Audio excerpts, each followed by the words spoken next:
आज हम लोग पहला क्लास स्टार्ट कर रहे हैं, क्लास 8 का chapter number 1 rational number. Rational number आप लोग जो सुन रहे हैं आज पहली बार सुन रहे होंगे, ये रेशनल नंबर क्या होता है। तो स्टार्ट करते हैं। रेशनल नंबर, रेशनल नंबर्स, ये रेशनल नंबर होते क्या हैं? तो सबसे पहले हम लोग जब पढ़ना स्टार्ट किए थे बचपन में, तो सबसे पहले क्या पढ़ाया गया हम लोगों को पढ़ाया गया 1 2 3 4। ये सारे नंबर कैसे नंबर होते हैं? ये सारे नंबर नेचुरल नंबर होते हैं। कौन सा नंबर होते हैं? Natural number. तो ये नंबर है जिसको हम लोग नेचुरल नंबर बोलते हैं, जो 1 2 3 4 ये सोन चला जाता है और इन्फिनिटी तक। तो ये नेचुरल नंबर के बारे में हम लोग तो अच्छी तरह से जानते हैं, बचपन से पढ़ते आ रहे हैं। और इसके बाद हम लोग को पढ़ाया गया होल नंबर। ये भी आप लोग जानते होंगे होल नंबर क्या होते हैं। होल नंबर होता है जीरो से जो स्टार्ट होता है, 0 1 2 3 4 एंड सो ऑन, ये चला आता है। और इसके बाद हम लोग को क्लास 7 में पढ़ाया गया है इंटीजर्स के बारे में। इंटीजर्स के बारे में हम लोग अच्छी तरह से जानते हैं इंटीजर्स होते क्या है। तो इंटीजर्स होते हैं ऐसा नंबर, ऐसा ग्रुप ऑफ नंबर जिसमें कि नेगेटिव नंबर भी आते हैं, होल नंबर भी आते हैं। और जैसे फॉर एग्जांपल -4 -3 -2 -1 0 1 2 3 4 सो ऑन, इधर से भी और इधर से भी बढ़ता जाता है। तो इतने नंबर्स के बारे में तुम लोग अच्छी तरह से जानते हैं। और इंटीजर्स के बारे में तो हम लोग पिछले क्लास में पढ़ चुके हैं, क्लास 7 में। इसके बारे में ज़्यादा डिस्कस नहीं करेंगे। अब बात होती है रेशनल नंबर के बारे में। तो ये रेशनल नंबर होता क्या है? रेशनल नंबर होता क्या है, तो इसको ज़रा बढ़िया से समझने का कोशिश कीजिएगा। रेशनल नंबर एक ऐसा नंबर है जो p/q के फॉर्म में होता है।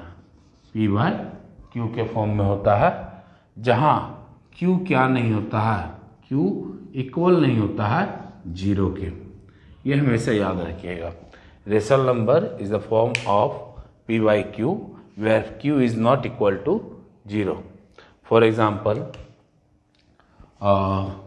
जैसे 1/2 ये रेशनल नंबर हो गया, 2/3 ये भी रेशनल नंबर है, -1/2 ये भी रेशनल नंबर है, -3/4 ये भी रेशनल नंबर है। यानी हम लोग कह सकते हैं कि जितने भी नेचुरल नंबर हुए, होल नंबर हुए, इंटीजर्स हुए, ये सारे क्या है कि एक रेशनल नंबर के फॉर्म में होते हैं। जैसे इंटीजर्स में -4 -3 -2 -1 होता है, उसी तरह से इसके नीचे में 1 भी लिख सकते हैं। तो ये सारे नंबर क्या कहलाएंगे? ये सारे नंबर रेशनल नंबर कहलाएंगे। यानी हम कह सकते हैं जितना भी नेचुरल नंबर है सारे रेशनल नंबर में आ सकते हैं। होल नंबर जितना है वो भी रेशनल नंबर में आ सकते हैं। इंटीजर्स जितना है सारे रेशनल नंबर में आ सकते हैं। शर्त क्या है कि क्यू जो है वो इक्वल नहीं होना चाहिए 0 के। ये पहला हुआ। और इसके आगे देखते हैं, और भी इसके आगे रूल है। तो वो रूल क्या है अभी हम डिस्कस कर लेते हैं।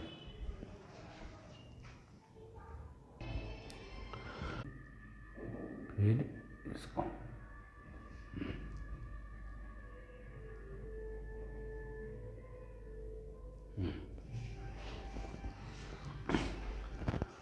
अब जानेंगे हम लोग पॉजिटिव रेशनल नंबर के बारे में। पॉजिटिव रेशनल नंबर होता क्या है? पॉजिटिव रेशनल नंबर का 2 कंडीशन है। पहला फर्स्ट कंडीशन है किसी भी पॉजिटिव रेशनल नंबर को पहचानने के लिए कि जिसका ये हो गया p/q, जो रेशनल नंबर का स्टैंडर्ड फॉर्म है। ये p/q है क्या?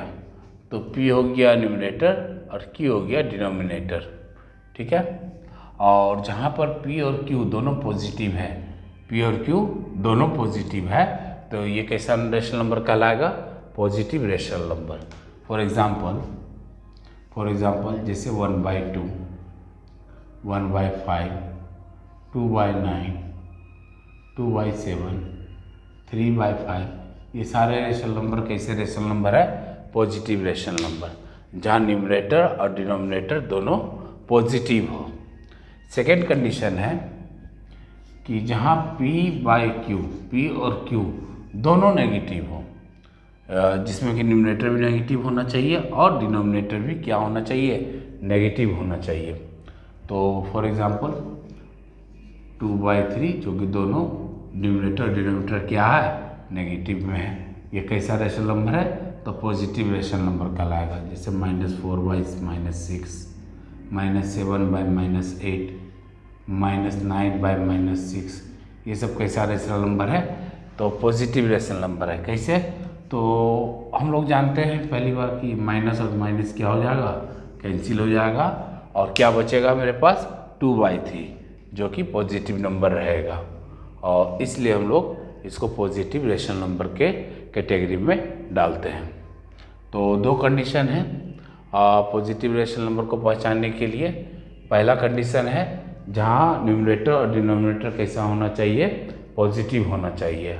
और सेकंड कंडीशन क्या है? जहाँ न्यूमरेटर और डिनोमिनेटर यानी p और q क्या होना चाहिए? नेगेटिव फॉर्म में होना चाहिए। अगर ये दोनों नेगेटिव फॉर्म में है तो ये कैसा रेशनल नंबर कहलाएगा? पॉजिटिव रेशनल नंबर कहलाएगा। यहाँ तक तो बात समझ में आ गई होगी आप लोगों को। अब पहचानना है नेगेटिव रेशनल नंबर। तो नेगेटिव रेशनल नंबर होता क्या? तो पहचानने का तरीका बता देते हैं। नेगेटिव रेशनल नंबर, ये नेगेटिव रेशनल नंबर होता क्या? तो पहले तो रेशनल नंबर का फॉर्म होता है p/q के, जहाँ पर न्यूमरेटर या डिनोमिनेटर कोई भी एक नेगेटिव फॉर्म में हो। जैसे फॉर एग्जांपल, जैसे मान लीजिए न्यूमरेटर -1 है और डिनोमिनेटर 2 है, तो एक नेगेटिव में है, तो ये कैसा नंबर कहलाएगा? कैसा रेशनल नंबर कहलाएगा? नेगेटिव रेशनल नंबर कहलाएगा। जैसे कि और एग्जांपल ले लेते हैं 2/-3, ये कैसा रेशनल नंबर कहलाएगा? Negative rational number. क्यों? क्योंकि यहाँ पर न्यूमरेटर या डिनोमिनेटर किस फॉर्म में है? एक नेगेटिव फॉर्म में होना चाहिए और एक पॉजिटिव फॉर्म में होना चाहिए। यहाँ पर न्यूमरेटर नेगेटिव फॉर्म में है और डिनोमिनेटर किस फॉर्म में है? पॉजिटिव फॉर्म में है। और यहाँ पर न्यूमरेटर पॉजिटिव फॉर्म में है और डिनोमिनेटर किस फॉर्म में है? नेगेटिव फॉर्म में। अगर दोनों पॉजिटिव फॉर्म में है तो ये कैसा रेशनल नंबर कहलाएगा? Negative rational number. जैसे और एग्जांपल अगर लेना चाहें हम तो -5/6, -9/8, 8/9, या 7/-6, या -5/4, या 3/-2, ये सब किसका एग्जाम्पल है? नेगेटिव रेशनल नंबर का। तो ये सारे। अब हम लोग जानेंगे इक्विवेलेंट रेशनल नंबर के बारे में। ये इक्विवेलेंट रेशनल नंबर क्या होता है? तो इक्विवेलेंट रेशनल नंबर को जानने से पहले कुछ सिस्टम जान लेते हैं। तो जैसे अगर मान लीजिए कोई रेशनल नंबर है p/q के फॉर्म में, ठीक है।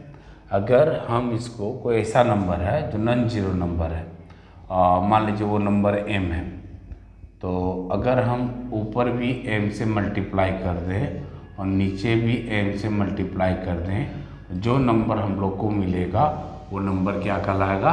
p/q का इक्विवेलेंट रेशनल नंबर। जैसे फॉर एग्जांपल एक एग्जांपल देकर समझाते हैं। जैसे मान लीजिए कोई रेशनल नंबर है 2/3, ठीक है।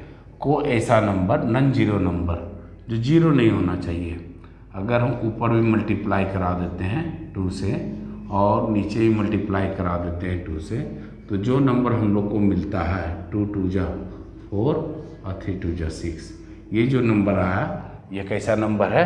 तो 2/3 का ये इक्विवेलेंट नंबर है। तो इक्विवेलेंट नंबर क्या होता है? इक्विवेलेंट नंबर मीन्स कि इक्वल होना। जैसे 2/3 इक्वल है किसके? 4/6 के। क्यों? तो अगर हम इसको स्टैंडर्ड फॉर्म में करना चाहें तो देखिए 2 2 जा 4 और 2 3 जा 6, क्या मिला हमको 2/3 इक्वल में भी 2/3, इसलिए इसको इक्विवेलेंट नंबर कहा जाता है।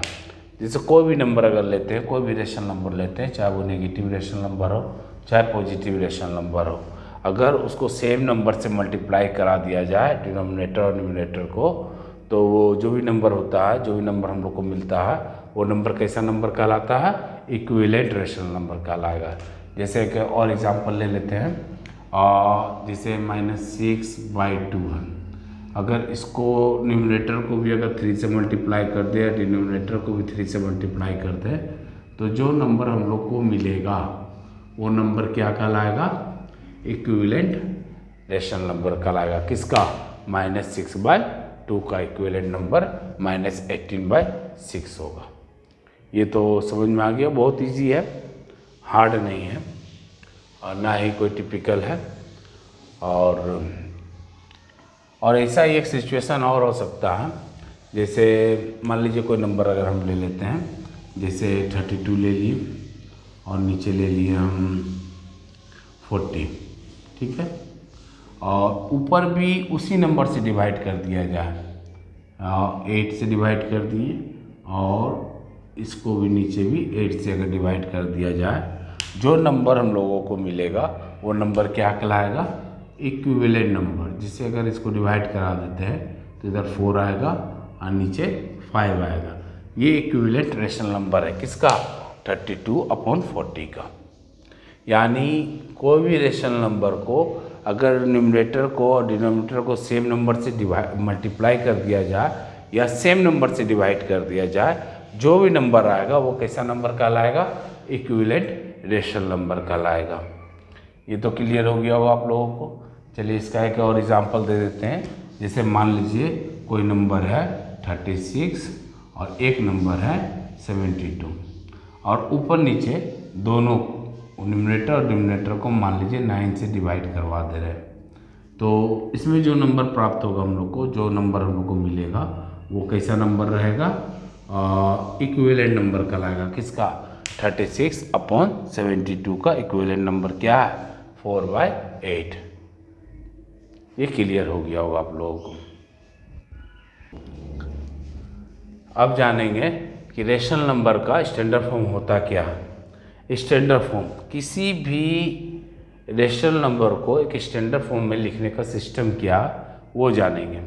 जैसे मान लीजिए कोई रेशनल नंबर है 33/-44, इसको अगर स्टैंडर्ड फॉर्म में करने बोले तो किस तरह से किया जाएगा? तो किसी भी रेशनल नंबर को स्टैंडर्ड फॉर्म में करने से पहले जो साइन है, जैसे नेगेटिव का साइन नीचे है, इसको ऊपर करेंगे। तो ऊपर कैसे किया जाएगा? तो जैसे 33/-44 है, तो इस -44 को किससे मल्टीप्लाई कराएंगे कि ये प्लस में आ जाए, और इस 33 को किससे मल्टीप्लाई कराएंगे कि ये माइनस में आ जाए। डिजिट चेंज नहीं होना चाहिए, डिजिट सेम रहेगा। तो जैसे मान लीजिए अगर हम नीचे -1 से अगर मल्टीप्लाई करा दें, और अगर नीचे -1 से मल्टीप्लाई कराया है तो ऊपर भी किससे कराना होगा? -1 से। तो इस क्या हो जाएगा? ये चेंज हो जाएगा, इसका साइन क्या हो जाएगा? चेंज हो जाएगा। जैसे -1 को अगर 33 से मल्टीप्लाई करा देते हैं तो क्या आता है? -33, और -1 को -44 से मल्टीप्लाई करा देंगे तो क्या आएगा? 44। ये हो गया इसका स्टैंडर्ड फॉर्म। और इससे आगे और कर सकते हैं इसको हाईएस्ट, जैसे इसको डिवाइड कराना पड़ेगा इसका फॉर्म को थोड़ा छोटा करने के लिए। तो किस टेबल में ये दोनों आ जा रहा है, ये चेक कीजिए। तो 11 का टेबल में देख रहे हैं कि दोनों आ जा रहा है, तो 4 टाइम्स में और ये 3 टाइम्स में, तो क्या आ गया? -3/4। ये क्या हुआ? इसका स्टैंडर्ड फॉर्म। किसका? 33/-44 का ये क्या कहलाएगा? Standard form. जैसे एक और एग्जांपल लेते हैं। जैसे कोई एग्जांपल है 36/-72, तो सबसे पहले नीचे जो माइनस का साइन है उसको प्लस में कन्वर्ट करना है और इस माइनस साइन को ऊपर लाना है। तो उसके लिए क्या करना होगा? इस -36/-72 को मल्टीप्लाई कराना होगा -1 से डिनोमिनेटर को, और डिनोमिनेटर को अगर कराया है -1 से तो न्यूमरेटर को भी -1 से ही मल्टीप्लाई कराएंगे। तो क्या फॉर्म आ जाएगा इसका, -36/72। मल्टीप्लाई में तो माइनस कैंसिल हो जाता है, तो -1 का मल्टीप्लाई अगर -72 से कराएंगे तो माइनस माइनस कैंसिल और 72 बन जाए 72, और ये प्लस और माइनस का जब मल्टीप्लाई होता है तो एक माइनस रह जाता है। हम लोग क्लास 7 में पढ़ चुके हैं ये सब, तो इस पर ज़्यादा डिस्कस करना ठीक नहीं रहेगा। तो ये समझ में आ रहा होगा आपको। और इसको और छोटा करने के लिए ऊपर नीचे डिवाइड करना होगा ऐसा नंबर से कि ये छोटा हो जाए। तो कौन सा टेबल में दोनों आता है, तो 9 का टेबल में दोनों आ रहा है 4 टाइम्स में, ये 8 टाइम्स में, तो क्या रह गया -4/8। इसको अगर और छोटा करना चाहें तो हो जाएगा 2 2 जा 4 और 2 4 जा 8, और 2 1 जा 2 और 2 2 जा 4, तो ये -1/2 के फॉर्म में आएगा। और ये क्या कहलाएगा, इस -36/-72 का स्टैंडर्ड फॉर्म क्या है, -1/2। ये हो गया रेशनल नंबर का स्टैंडर्ड फॉर्म।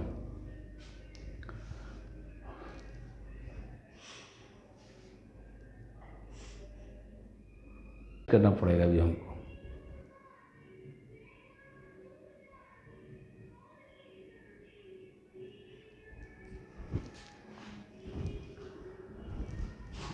अब जानेंगे कंपैरिजन ऑफ रेशनल नंबर, कि किसी रेशनल नंबर को कंपैरिजन कैसे किया जाता है। कंपैरिजन मीन्स कि मान लीजिए 2 नंबर है, जैसे एक 2/3 है और एक 1/3 है। ये दोनों में अगर हम पूछें कि कौन छोटा है कौन बड़ा है, तो इसी को कंपैरिजन कहते हैं, कि किसी भी 2 रेशनल नंबर के बीच में कंपैरिजन करके बताना कि कौन सा रेशनल नंबर छोटा है और कौन सा रेशनल नंबर बड़ा है। तो इसको जानने के लिए 2-3 सिस्टम को हम लोग पहले अच्छी तरह से जान लेते हैं। तो पहला सिस्टम है कि कोई भी नेगेटिव रेशनल नंबर, जैसे -1/2, -3/5 और -6/8, जितने भी नेगेटिव नंबर होते हैं, नेगेटिव रेशनल नंबर होते हैं, वो 0 से क्या होते हैं, 0 से लेस होते हैं। जितने भी नेगेटिव रेशनल नंबर है वो 0 से क्या होते हैं, 0 से लेस होते हैं। और जितने भी पॉजिटिव रेशनल नंबर होते हैं, जितने भी पॉजिटिव रेशनल नंबर, मान लीजिए 1/2 है, 3/5 है, 6/8 है, जितने भी पॉजिटिव रेशनल नंबर होंगे वो 0 से क्या होंगे, ग्रेटर। 0 से क्या होंगे, ग्रेटर। ये रेशनल नंबर का पहला प्रॉपर्टीज हुआ कि रेशनल नंबर को कंपैरिजन 0 से कैसे करेंगे।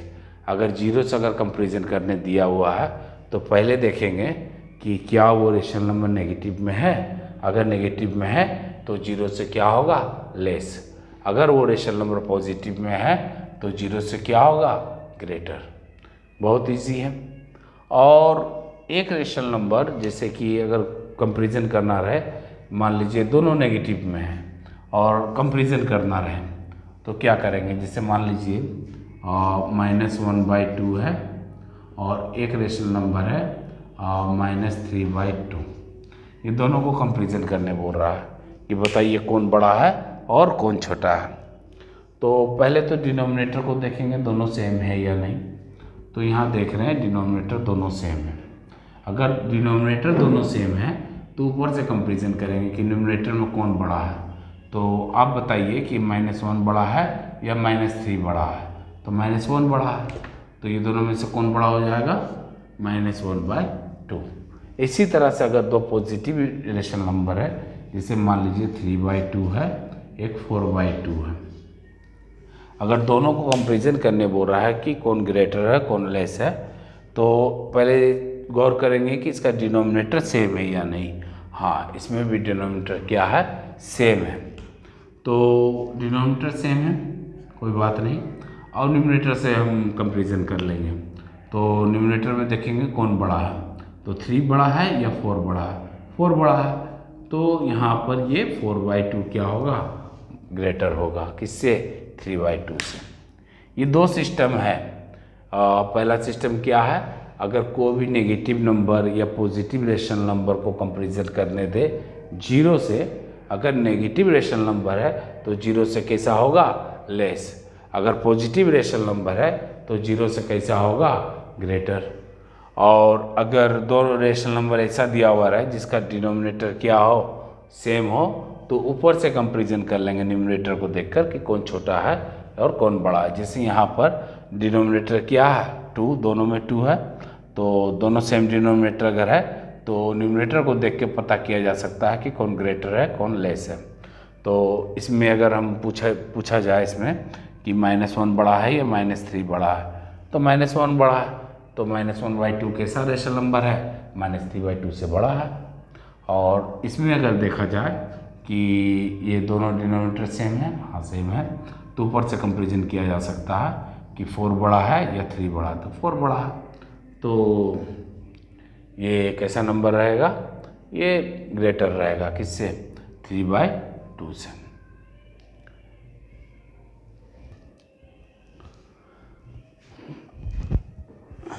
रेशनल नंबर तो कंपेरिजन करना बड़ा आसान है। अभी 2 सिस्टम बताएं, तीसरा सिस्टम और बता देते हैं। अगर मान लीजिए 2 रेशनल नंबर दिया हुआ है, और जैसे 3/-4 एंड -5/6, ये दोनों में कंपेरिजन करने बोल रहा, तो किस तरह से किया जा सके ये जान लीजिए। तो सबसे पहले रेशनल नंबर जो दिया हुआ है उसको स्टैंडर्ड, अब जानेंगे कंपेरिजन ऑफ रेशनल नंबर के बारे में कि ऐसा रेशनल नंबर जिसका कि डिनोमिनेटर सेम नहीं है, ऐसा रेशनल नंबर जिसका डिनोमिनेटर क्या, सेम नहीं है, और उस डिनोमिनेटर से कैसे दोनों को कंपेरिजन करेंगे वो सीखेंगे। तो जैसे क्वेश्चन है यहाँ पर, ये क्वेश्चन है 3/-4 एंड -5/6, ये दोनों का डिनोमिनेटर सेम नहीं है, तो कैसे कंपेरिजन किया जा सके कि ये पता किया जा सके कि दोनों में से बड़ा कौन है और छोटा कौन है। तो सबसे पहले हम लोग क्या पढ़े हैं, पहले तो इसको स्टैंडर्ड फॉर्म में करेंगे। अगर डिनोमिनेटर में माइनस है तो इसको पॉजिटिव में कन्वर्ट करेंगे, और न्यूमरेटर को क्या करेंगे, माइनस में कन्वर्ट करेंगे। जैसे स्टैंडर्ड फॉर्म में करेंगे, पहले क्या करेंगे, इसको स्टैंडर्ड फॉर्म में कन्वर्ट करेंगे। हाँ, स्टैंडर्ड फॉर्म में कन्वर्ट करने के लिए 3/-4, ठीक है, इसको किस चीज़ से मल्टीप्लाई कराएं कि ये प्लस में आ जाए, तो -1 से, और अगर -1 से डिनोमिनेटर को मल्टीप्लाई कराए तो न्यूमरेटर को भी क्या कराएंगे, -1 से मल्टीप्लाई, तो क्या आ जाएगा, ये -3/4, ये हो गया इसका स्टैंडर्ड फॉर्म। और दूसरा क्या है, तो क्वेश्चन मेरे पास अब बनकर आया है -3/4 एंड -5/6। तो पहला स्टेप क्या है, फर्स्ट स्टेप है कि अगर कोई रेशनल नंबर स्टैंडर्ड फॉर्म में नहीं है तो उसको किस चीज़ में कन्वर्ट करेंगे, पहले स्टैंडर्ड फॉर्म में कन्वर्ट करेंगे। सेकेंड में चेक करना है क्या दोनों का डिनोमिनेटर सेम है, तो नहीं है। अगर सेम रहता तो ऊपर से कंपेरिजन करके बता दिए रहते कि कौन बड़ा है और कौन छोटा है। अगर सेम नहीं है तो दोनों को क्या करना होगा, एलसीएम लेना होगा। तो नीचे डिनोमिनेटर में जो है उसका एलसीएम लेंगे, तो एलसीएम क्या आ जाएगा, 4 और 6 का एलसीएम, तो 2 का टेबल में 2 टाइम्स में 3 टाइम्स में, अब ये नहीं आ रहा, तो क्या आ जाएगा, 2 × 2 × 3, एलसीएम लेना हम लोग अच्छी तरह से जानते हैं, क्या आ जाएगा, 2 × 2 = 4, 3 × 12, ये एलसीएम हो गया। तो इसके नीचे भी 12 और इसके नीचे भी 12 लिखेंगे। जैसे यहाँ 12 लिख दिए, डिनोमिनेटर सेम हो गया। अब बताइए, एकदम इजी प्रोसेस है, ध्यान से समझिएगा। 4 का टेबल कितना टाइम्स पढ़ें कि 12 आ जाए, तो 3 टाइम्स। 3 को -3 से मल्टीप्लाई करा दीजिए, तो क्या आ जाएगा, -9। उसी तरह से 6 का टेबल में 12 कितना टाइम्स में आएगा, तो 2 टाइम्स में 2 को -5 से मल्टीप्लाई करा दीजिए, -10। अब देखिए डिनोमिनेटर सेम हो गया, और ऊपर से कंपेरिजन करके, न्यूमरेटर से कंपेरिजन करके आप बता सकते हैं हम लोग कि कौन बड़ा है तो कौन छोटा है। तो बताइए -9 बड़ा है या -10, तो -9 बड़ा है, तो यानी ये वाला फॉर्म क्या होगा, ग्रेटर होगा किससे, -10/12 से। तो -9/12 क्या था, तो -3/4 था, और -5/6 क्या था, तो -10/12 था। दोनों इक्विवेलेंट हैं, और ऊपर न्यूमरेटर से हम लोग कंपेरिजन करके बता दिए कि कौन बड़ा है और कौन छोटा। और इसी तरह से अगर एक क्वेश्चन और लिया जाए तो बताया जा सकता है, और जैसे क्वेश्चन है 2/3 और 3/4, ये दोनों में बताना है कौन सा बड़ा है और कौन सा छोटा। तो देखिए स्टैंडर्ड फॉर्म में सबसे पहले नोटिस करना है कि ये स्टैंडर्ड फॉर्म में है या नहीं, स्टैंडर्ड फॉर्म में है। फिर देखना है कि दोनों का डिनोमिनेटर सेम है या नहीं, तो सेम तो नहीं है, तो क्या करेंगे, दोनों का एलसीएम लेंगे। तो एलसीएम क्या आ जाएगा दोनों का, तो दोनों का एलसीएम हमारा है 12।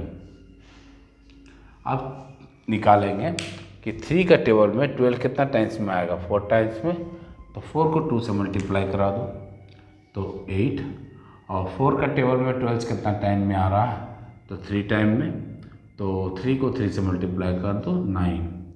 अब कंपेरिजन करो न्यूमरेटर का, तो न्यूमरेटर में कौन बड़ा है, 8 बड़ा है या 9 बड़ा है, तो 9 बड़ा है, तो ये वाला फॉर्म ग्रेटर होगा 8/12 से।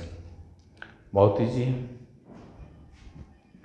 इसी तरह से अगर अरेंज करना पड़े असेंडिंग ऑर्डर में, डिसेंडिंग ऑर्डर में, तो इसी तरह से कंपैरिजन कराकर उसको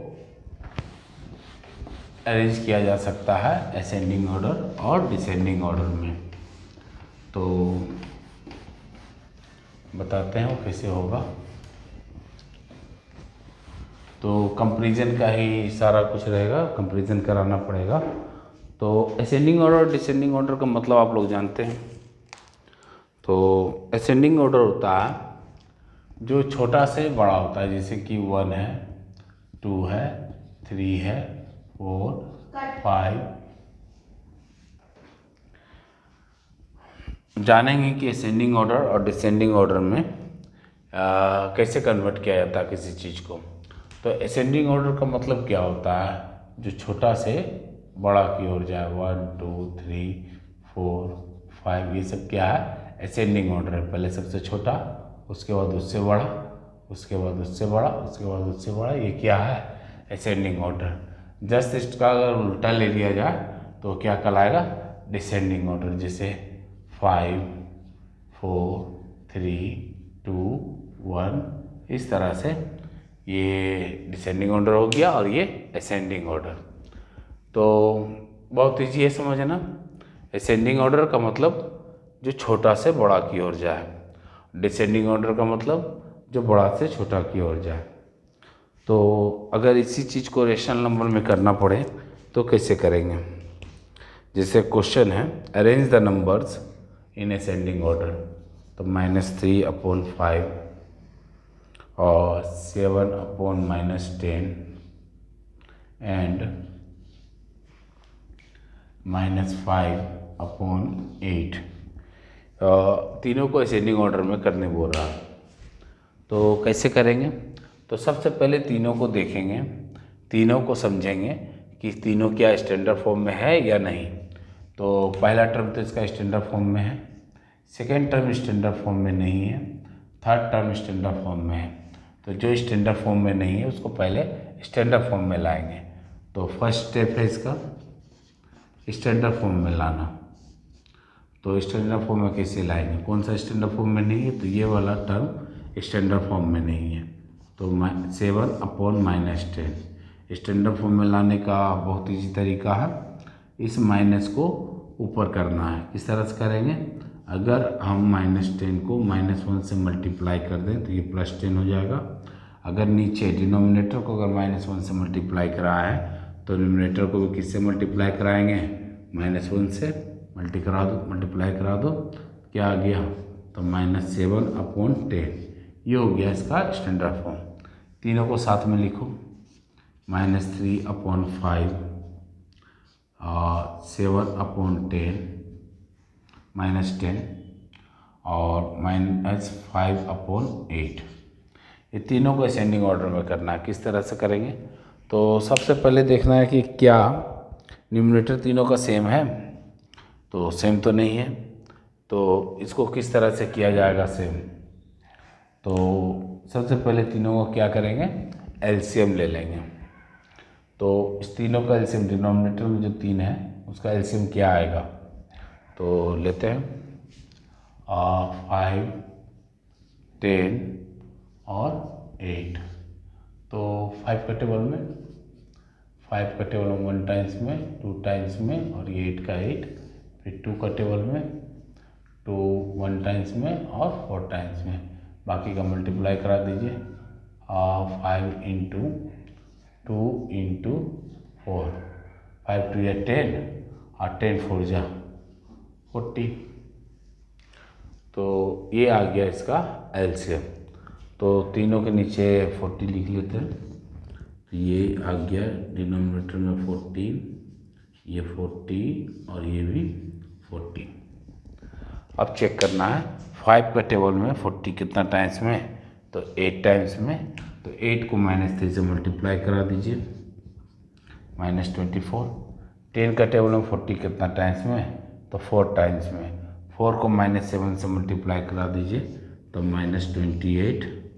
और 8 के टेबल में 40 कितना टाइम्स में, तो 5 टाइम्स में। और 5 को -5 से मल्टीप्लाई करा दीजिए, तो -25। आप न्यूमरेटर को देखकर कौन छोटा है वो पता किया जा सकता है और कौन बड़ा। तो डिनोमिनेटर सारा सेम है तीनों में, तो न्यूमरेटर देखते हैं। तो -24 बड़ा है या -28 या -25। तो इसमें तो सबसे बड़ा -24/40 है, इससे बड़ा -25/40 है, और सबसे छोटा -28/40 है। तो असेंडिंग ऑर्डर में करना है तो पहले सबसे छोटा लिखेंगे -28/40, इससे बड़ा, इससे बड़ा, इससे बड़ा, तो इससे बड़ा हो गया -25/40, और इससे बड़ा, सबसे बड़ा -24/40। ये क्या हो गया असेंडिंग ऑर्डर में। अगर इसी क्वेश्चन में अगर बोले डिसेंडिंग ऑर्डर में करने के लिए, तो जो सबसे बड़ा उसको पहले, उसके बाद उससे छोटा, उसके बाद उससे छोटा। और असेंडिंग ऑर्डर में सबसे छोटा पहले, उसके बाद उससे बड़ा, उसके बाद उससे बड़ा। ये हो गया असेंडिंग ऑर्डर और डिसेंडिंग ऑर्डर। बहुत ईजी है, इसको समझिएगा आप लोग। और नेक्स्ट क्लास में exercise 1A RS Agarwal book से करवाएंगे। तो इसको समझ के रखिएगा बढ़िया से, और जहाँ नहीं समझ में आया हो आप कमेंट कर सकते हैं, कमेंट कीजिए। और डिस्क्रिप्शन में फ़ोन नंबर दिया हुआ है मेरा, आप डायरेक्ट फ़ोन नंबर पे कॉल भी कर सकते हैं, व्हाट्सअप भी कर सकते हैं। कहीं भी कुछ भी प्रॉब्लम होगा वो डिस्कस कर लिया जाएगा नेक्स्ट क्लास में। तो अभी कोशिश कीजिएगा जितना भी समझा है उसको अच्छी तरह से समझिए। नेक्स्ट क्लास में exercise 1A RS Agarwal book से करवाएंगे। Thank you.